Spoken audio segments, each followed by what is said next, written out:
I pomodori dell'orto sono belli rossi, li raccolgo e con l'occasione vi faccio vedere come preparo la polpa di pomodoro a pezzettoni.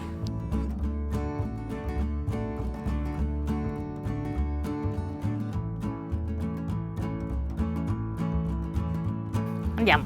Prima di tutto li dobbiamo lavare per bene.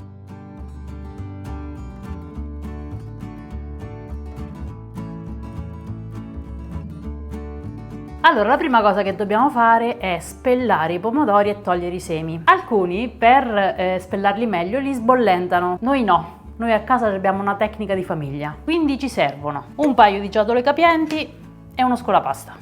E, per la tecnica di famiglia, un coltello a lama liscia. Se non avete un coltello a lama liscia come questo, potete utilizzare un coltello normale. Basta utilizzare il lato liscio, quello che non taglia. Con la parte liscia del coltello dobbiamo passare tutto sopra al pomodoro facendo un po' di pressione.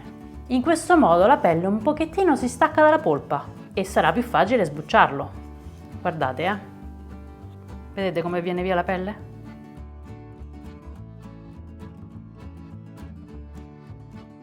Poi, una volta tolta la pelle, con la punta del coltello togliamo la parte centrale, il torsolo per intenderci, e se ci sono semi togliamo anche quelli. Strizziamo per bene.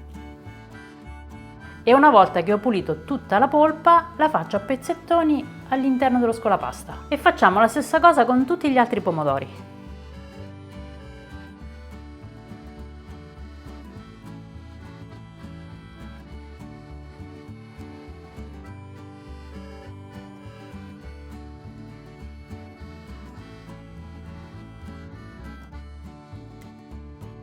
Perché insisto tanto a strizzarli i pomodori e a togliere tutta l'acqua?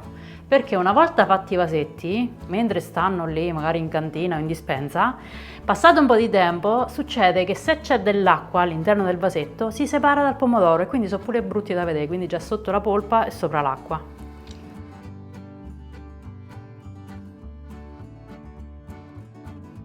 Per non sprecare gli scarti, poi dopo li porto da mamma che li dà alle galline, oppure si possono anche buttare nel compost. Adesso li lascio qui sullo scolapasta per una quindicina di minuti, così perdono tutta l'acqua che è rimasta.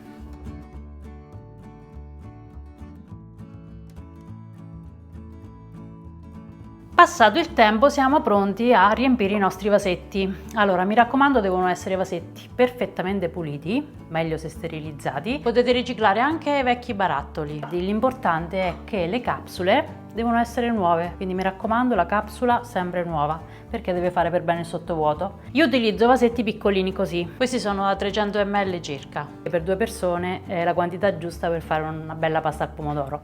Però se preferite potete utilizzare anche dei vasetti più grandi. Vi aiuto con un imbuto a foro largo e riempio tutti i vasetti.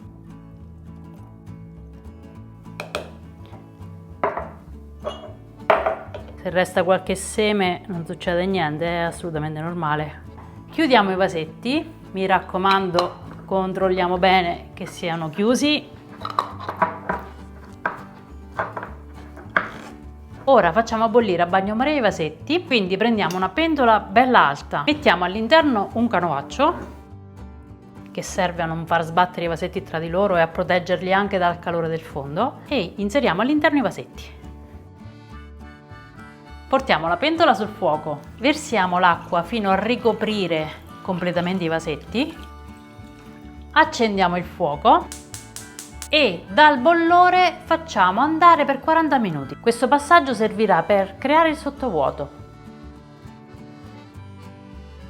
Una volta passato il tempo, spegniamo il fuoco e lasciamo i vasetti nell'acqua fino a quando non si raffreddano completamente. Poi li tiriamo fuori. La polpa di pomodoro fatta così si conserverà per circa 2 anni. Prima di mettere i vasetti in dispensa, io di solito ci attacco sotto un'etichettina con la data di produzione.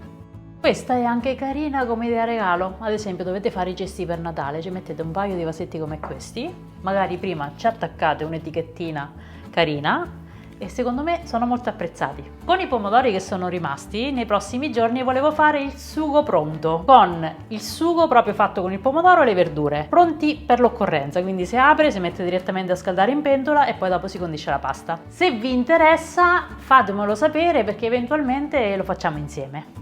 Ciao!